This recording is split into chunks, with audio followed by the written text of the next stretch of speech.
Congratulation जहूब, आखिर हमारी दोस्ती रिश्तेदारी में बदल ही गई। तुम्हें भी मैनी मैनी कांग्रेस आरम। तुम्हें पता है आज मैं ना बहुत खुश हूँ। आखिरकार जिस दिन का इंतजार था आज वो दिन आ ही गया, और जो काम इतने सालों से हम लोग करना चाहते थे आखिर वो आज हो ही गया। सही कहा, और ये बात जानकर मैं और भी ज्यादा खुश हूँ कि चारों बच्चे एक दूसरे के साथ खुश हैं। तो बताओ ताए, मेरी वाइफ बनकर तुम्हें आज कैसा लग रहा है? कैसा लग रहा है का क्या मतलब है? ऑफ कोर्स बहुत अच्छा लग रहा है। जैसा तुम्हें फील हो रहा है वैसा मुझे भी फील हो रहा है। सही कहा, मैं तो बहुत खुश हूँ। मैंने तो सोचा भी नहीं था कि हम दोनों इस तरह से मिलेंगे। मुझे तो लगा था कि हमें अपनी अपनी फैमिली से फाइट करनी पड़ेगी, और यही मैंने भी सोचा था।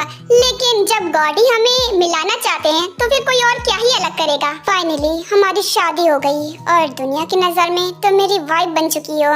वैसे 3-4 साल में वेट नहीं कर सकता था, इसीलिए मैंने पहले ही करवा ली। ओह, तो ये तुम्हारा प्लान था? तुम्हें ग्रेजुएशन से पहले ही शादी करना चाहा? मुझे तो लगा था कि मॉम डैड हमारी शादी करने के लिए कुछ ज्यादा ही जल्दबाजी कर रहे हैं। तुमने बिल्कुल सही कहा, मैं ही था जिसने हमारी शादी इतनी जल्दी करवाई। वैसे जंकुक भी शादी जल्दी करना चाहता था। क्या फर्क पड़ता है, ग्रेजुएशन से पहले करो या फिर बाद में, शादी तो होनी थी ना, और जितना जल्दी हो सके उतनी जल्दी ठीक है ना। वैसे सच कहूँ तो तुम और तुम्हारा भाई दोनों एक जैसे हो, इन सब कामों में बहुत ज्यादा जल्दबाजी करते हो। वो क्या है ना, हमें नेक काम में देरी करना बिल्कुल पसंद नहीं है, तो बस इसीलिए सोचा कि हमें शादी पहले कर लेनी चाहिए। जिंदगी भर तो पढ़ना ही है ना। क्या पागल, जिंदगी भर भला कौन पढ़ता है? हम ग्रेजुएशन करेंगे, उसके बाद अपनी करियर प्लान के बारे में सोचेंगे। सही कहा, हम अपनी करियर प्लान के बारे में भी सोचेंगे, और अपनी शादीशुदा जिंदगी के बारे में भी तो सोचना है ना। हाँ, हम दोनों एक दूसरे के साथ खुश रहेंगे और एक दूसरे के काम में हाथ भी बटाएंगे। अरे मुझे ना तुमसे कुछ जरूरी बात कहनी थी। हाँ ठीक है, बोलो। ये बात मैंने तुमसे पहले भी कही थी और दोबारा कहता हूँ। मैंने सोच लिया है कि बच्चों की ग्रेजुएशन के बाद हम सबको लेकर लंदन वापस चले जाएंगे और वहीं रहेंगे। हाँ याद आया, तुमने तो ये बात मुझे पहले ही बताई थी। तो अब मैं क्या कर सकता हूँ? तुम्हारी जैसी मर्जी वैसा करो। हाँ तुमने बात तो सही कही, लंदन तो जाना ही पड़ेगा। मैंने सोचा तुम्हें याद दिला देता हूँ। तुम्हें दुख हो रहा होगा ना, बेटी का घर बस गया मेरी तरह, उसे एक दूसरा पिता मिल गया। मैं दुखी नहीं हूँ, बस थोड़ा सा बुरा इस बात के लिए लग रहा है कि मैं अपनी बेटी से मिल नहीं पाऊंगा। क्यों? तुम मिल सकते हो, जब तुम्हारा मन करे तब आ जाना लंदन, और मैं भी आ जाया करूंगा। जो हो, मैं एक बहुत बुरा फादर हूँ। मैंने अपने बच्चों की खुशी के बारे में एक बार भी नहीं सोचा, हमेशा अपनी जिद पूरी करी है। मैं उनका गुनहगार हूँ, उन्हें मैंने बहुत रुलाया है। नहीं, तुम बल्कि बहुत अच्छे फादर हो। ऐसा क्यों बोल रहे हो? तुमने जो भी किया अपने बच्चों की खुशी के लिए ही तो किया ये सब। नहीं जो, मैंने अपनी बच्चियों को बहुत रुलाया है, खासकर जिविन। मैंने उसे बहुत ज्यादा हर्ट किया है। नहीं डैड, आपने ऐसा कुछ भी नहीं किया। आप रो क्यों रहे हो? आप बहुत अच्छे फादर हो, आपने हमारा बहुत अच्छे से ख्याल रखा है। नहीं बेटा, अब मेरा दिल रखने के लिए प्लीज झूठ मत बोलो। तुम भी अच्छी तरीके से जानती हो कि मैंने तुम्हें कितना रुलाया है, कितना हर्ट किया है। मेरी वजह से तुम कितना रोई हो। बिल्कुल नहीं डैड, वो आपकी गलती नहीं थी, वो तो बस एक मिसअंडरस्टैंडिंग थी। आप रोना बंद करो। अगर आप नहीं चुप हुए ना तो मैं भी रोने लग जाऊंगी। आर्यन, आज रोने का दिन नहीं है, आज खुश होने का दिन है। हमारे बच्चों की शादी हो गई है। देखो तुम्हारी वजह से तुम्हारी बेटी भी रो रही है। नहीं, मैं नहीं रो रहा। तुमने बिल्कुल सही कहा, आज खुश होने का दिन है, और मैं भला क्यों रोऊंगा? मेरी तरह तुम भी तो उसका अच्छे से ख्याल रखोगे ना। डैड, आज तक आपने जो भी किया ना, हमें बुरी संगतों से बचाने के लिए किया। अगर आप ऐसा नहीं करते तो हो सकता है कि हम बहक जाते। नहीं बेटा, मेरी बेटी कभी भी गलत रास्ते पे नहीं जाएगी, इतना तो मुझे भरोसा था। बस मैं अपनी प्रॉमिस की वजह से डर रहा था, और अब तुम्हें उस वजह से डरने की कोई जरूरत नहीं है, क्योंकि तुम्हारा प्रॉमिस पूरा हो चुका है। और अब मैं तुमसे प्रॉमिस करता हूँ कि मैं तुम्हारी बेटियों को बिल्कुल अपनी बेटी समझूंगा और उन्हें बहुत प्यार दूंगा। Thank you so much dad, आप बहुत अच्छे हो। और mom, I love you so much. I love you too बेटा। और अब अपना फर्ज निभाना, एक अच्छी बहू और एक अच्छी पत्नी बन के दिखाना। जी बिल्कुल मॉम, मैं प्रॉमिस करती हूँ कि मैं आपको शिकायत का एक भी मौका नहीं दूंगी, और एक अच्छी पत्नी और बहू बन के दिखाऊंगी। वाह वाह वाह, सारा प्यार दीदी को और मुझे क्या? आज मेरी भी शादी हुई है, लेकिन मेरी तो किसी को पड़ी ही नहीं है। हम भला तुम्हें कैसे भूल सकते हैं बेटा, तुम तो हमारी लाडली बेटी हो। हाँ, ये तो बिल्कुल सही कहा डैड। जो बात मैंने जिमिन से कही वही बात मैं तुमसे कहती हूँ कि सबका ख्याल रखना, और हाँ, वहाँ ज्यादा बदमाशी मत करना, वहाँ अपनी जिम्मेदारियों को समझना, ठीक है? ओहो मॉम, अब मैं बच्ची नहीं रही जो मैं बदमाशी करूंगी। अब मैं समझदार हो चुकी हूँ और आप मेरी फिक्र मत करो, मैं तो हर काम में परफेक्ट रहूंगी। आप लोग फिक्र मत करिए, ये मत सोचिए कि हम अपनी बहू को लेकर जा रहे हैं, हम अपनी बेटियों को लेकर जा रहे हैं, तो जैसे वो यहाँ रहती थी वैसे वो वहाँ भी रह सकती है, तो आप फिक्र मत करिए। कुछ देर तक ये लोग ऐसे ही बातें करते हैं और पार्टी एंजॉय करते हैं और सभी अपने अपने घर वापस चले जाते हैं। तो चलो ताई, शुरू करते हैं। क्या शुरू करते हैं? ओहो, भोली तो ऐसे बन गई हो जैसे कि तुम्हें पता ही नहीं है कि आज रात क्या है और हमें क्या करना चाहिए। वैसे आज रात क्या है, जो भी था वो तो दिन में हो गया ना, अब रात को तो सोया जाता है, तो मेरे ख्याल से हम दोनों को सोना चाहिए। ठीक है, तो तुम इतनी ही भोली बन रही हो तो मैं तुम्हें एक्सप्लेन भी कर सकता हूँ कि आज रात हमको क्या करना है। तो मिस, आज रात हमारी फर्स्ट नाइट है और हमें एक दूसरे के साथ बस बहुत ज्यादा नॉटी हो गए हो तुम। मैं तो टाल रही थी लेकिन तुम्हें तो फ्लर्टिंग करने का सूझ रहा है। जंगकुक, तुम सच सच मुझे बताओ, ये शादी जल्दी करवाने का प्लान तुम्हारा था या फिर शुगा भाई का? हम दोनों का। वो क्या है ना कि हम अपने प्यार से बिल्कुल भी दूर नहीं रह सकते, तो इसीलिए हमने मॉम डैड को मनाया।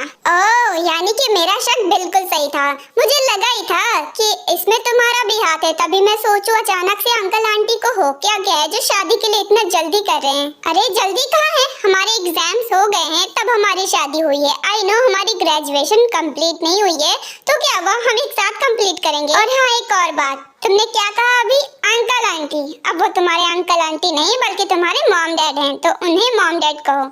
हाँ सॉरी, वो गलती से हो गया, आदत अभी नहीं पड़ी है ना, तो इसीलिए। कोई बात नहीं, धीरे धीरे आदत भी पड़ जाएगी। तो क्या अभी बात करके हम टाइम वेस्ट करें? वो जंगकुक, मैं ना बहुत ज्यादा थक गई हूँ, तो मैं सोच रही हूँ क्यों ना मैं फ्रेश होकर सो जाती हूँ, और अभी तो मैं नहाई भी नहीं हूँ, मैं जाकर नहा लेती हूँ पहले। शादी से पहले अगर तुम ऐसे स्टूपिड से बहाने मारती ना तो शायद मैं तुम्हारी सुन लेता, लेकिन अब तो तुम्हारी एक भी बात नहीं सुनने वाला। और रही बात नहाने की ना, तो चलो हम दोनों साथ में नहा लेते हैं, टाइम भी बचेगा। अच्छा जी, तो फ्लर्टिंग फिर से स्टार्ट हो गई। अगर मैं तुम्हें खुद के करीब ना आने दूं तो क्या करोगे? मेरे पास और भी बहुत तरीके हैं तुम्हारे करीब आने के। देखो, आज हमारी फर्स्ट नाइट है और मैं इस रात को ऐसे जाने नहीं दूंगा। तुम प्यार से मानो या फिर जबरदस्ती से, लेकिन आज मैं तुम्हारे साथ अपनी फर्स्ट नाइट एंजॉय करके रहूंगा। ओह, तो तुम मेरे साथ जबरदस्ती भी कर सकते हो, मेरी मर्जी के बिना भी मुझे छू सकते हो, है ना? अरे नहीं यार, ये तो मैंने बस मजाक में बोला था, तुम सीरियसली क्यों ले रही हो?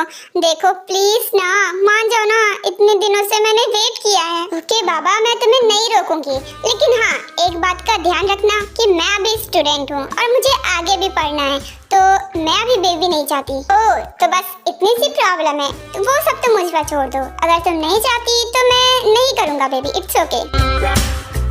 अब ऐसे शर्माओगी तो मैं खुद को कंट्रोल नहीं कर पाऊंगा और हो सकता है मैं तुम पर भारी भी पड़ जाऊं। अरे मैं कहाँ शर्मा रही हूँ, वो तो बस तुम्हारी बातें सुनकर ना मुझे हंसी आ गई। अच्छा, मगर मैंने कोई कॉमेडी नहीं की, मैं जो बोल रहा हूँ सच बोल रहा हूँ कि मैं तुम पर भारी भी पड़ सकता हूँ। तुम नहीं जानती कि तुम्हारा कुकी कितना खतरनाक है। ओह, यानी कि तुम बहुत खतरनाक हो। ताई, लेकिन अगर तुम ये सब नहीं चाहती हो तो मैं नहीं करूँगा। मैं चाहता हूँ कि मैं कुछ भी करूँ तुम्हारी मर्जी के साथ करूँ। तो तुम्हें किसने कहा कि मेरी मर्जी नहीं है? आखिर मैं भी तो चाहती हूँ ना कि हमारी फर्स्ट नाइट अच्छे से बीते। ओह, तो मतलब तुम भी एक्साइटेड थी। अब लगता है कि आज रात बहुत मजा आने वाला है। हाँ, और देखते हैं कि तुम कितने खतरनाक हो।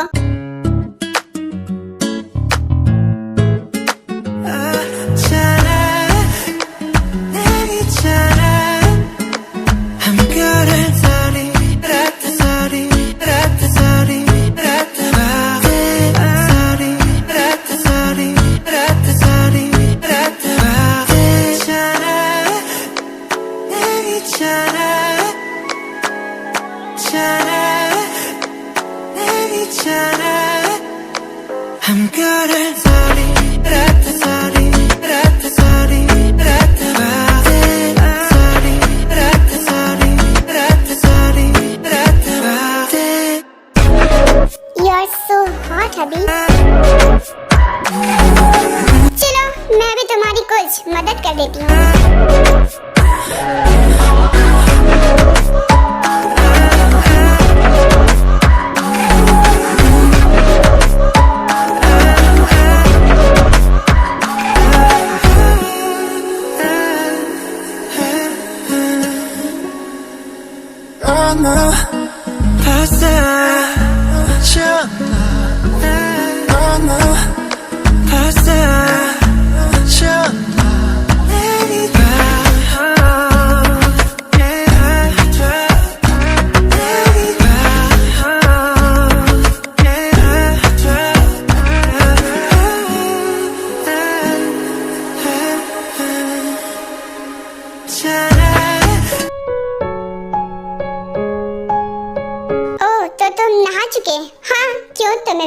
साथ नहाना था क्या?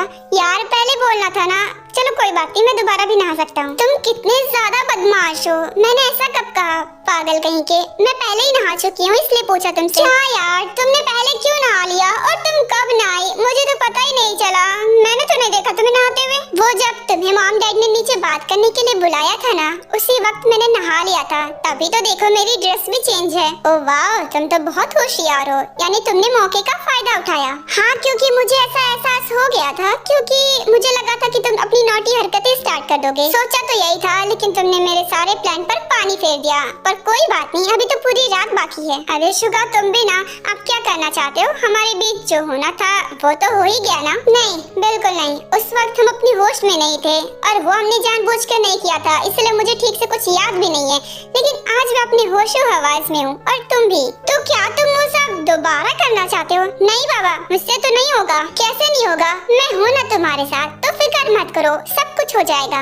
अच्छा, बहुत हो गई बातें। ये बताओ कि मॉम डैड ने तुम्हें नीचे किस लिए बुलाया था? क्या बात की? वो दरअसल मॉम डैड ने कहा कि हम अपनी ग्रेजुएशन के बाद यूएसए चले जाएंगे और वहीं पर रहेंगे हम सब।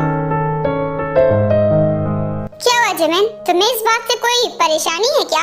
मुझे तो लगा था कि हम सब यहीं कोरिया में रहने वाले हैं। जब डैड का इतना अच्छा बिजनेस यहाँ भी चल रहा है, उनका घर भी है, जब सब कुछ यहाँ पर अवेलेबल है, तो हम इतना अच्छा खासा घर छोड़ के यूएसए क्यों जा रहे हैं? क्योंकि डैड की कंपनी की ब्रांच यहाँ पर है, मेन कंपनी यहाँ पर नहीं है। डैड ने यूएसए में स्टार्ट की थी और मेन ऑफिस यूएसए में ही है और हमारा मेन घर भी वहीं पर है, तो वहाँ पर तो वापस जाना पड़ेगा ना, यहाँ पर रहकर तो काम नहीं चलने वाला। लेकिन मुझे बुरा लग रहा है, मैं मॉम डैड से मिल नहीं पाऊंगी। मेरा मन जब करेगा तब मैं नहीं मिल सकती।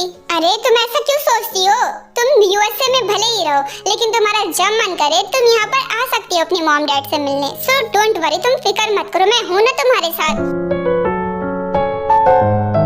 Jimin please don't be upset, I am always with you. देखो तुम्हारी फैमिली मेरी फैमिली है, तो मुझे भी तो अपनी फैमिली से मिलने आना पड़ेगा ना। और तुम अभी से क्यों उदास हो रही हो? ये बताओ, हम अभी थोड़े ना जा रहे हैं, ग्रेजुएशन कंप्लीट होने के बाद हमेशा के लिए जाएंगे और ग्रेजुएशन कंप्लीट होने में अभी 3 साल और हैं, तब तक तुम अपनी फैमिली के साथ टाइम स्पेंड कर सकती हो ना। तुमने बिल्कुल सही कहा, मुझे अभी से नहीं उदास होना चाहिए, अभी तो मेरे पास 3 साल अपनी फैमिली के साथ रहने के लिए। ये हुई ना बात। और तुम ये बात भी जानती हो कि मेरे घर से तुम्हारा घर ज्यादा दूर नहीं है, तुम कभी भी जा सकती हो। तो प्लीज अब अपसेट होना बंद करो, स्माइल करो।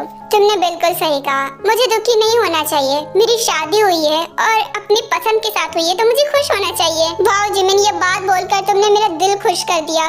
मैंने सोचा कि शायद तुम मुझे पाकर बिल्कुल भी खुश नहीं हो। शुगा, तुम ऐसा सोच भी कैसे सकते हो? तुम्हें नहीं पता तुम्हें पाकर मैं कितनी ज्यादा खुश हूँ। ऐसा लगता है कि दुनिया की सारी खुशियाँ मिल गई। सेम फीलिंग मेरी भी है। तुम्हें नहीं पता कि तुम्हें पाने के लिए मैंने कितने आंसू बहाए हैं, कितनी मेहनत की है और फाइनली तुम मेरी हो गई। जिमिन, उस दिन जो भी हुआ नशे की हालत में हुआ, हम वो पल याद भी नहीं कर पा रहे हैं ठीक से, तो वो पल मैं दोबारा से रिक्रिएट करना चाहता हूँ, अगर तुम्हारी इजाजत हो तो। शुगा, तुम भी ना मुझसे क्या पूछ रहे हो? मुझे समझ में नहीं आ रहा मैं क्या बोलूँ, मुझे बहुत शर्म आ रही है। जिमिन, तुम्हें जवाब तो देना पड़ेगा ना, बिना जवाब दिए मैं तुम्हें टच नहीं कर सकता। मैं जानना चाहता हूँ कि तुम क्या चाहती हो, पर मुझे तो बहुत ज्यादा शर्म आ रही है, कैसे करूँगी? तो तुम्हें थोड़ी ना कुछ करना है, जो करना है मैं करूँगा, और तुम्हें शर्माना है तो शर्मा सकती हो, और मैं बेशर्म ही ठीक हूँ। तो मेरा पति बेशर्म निकला।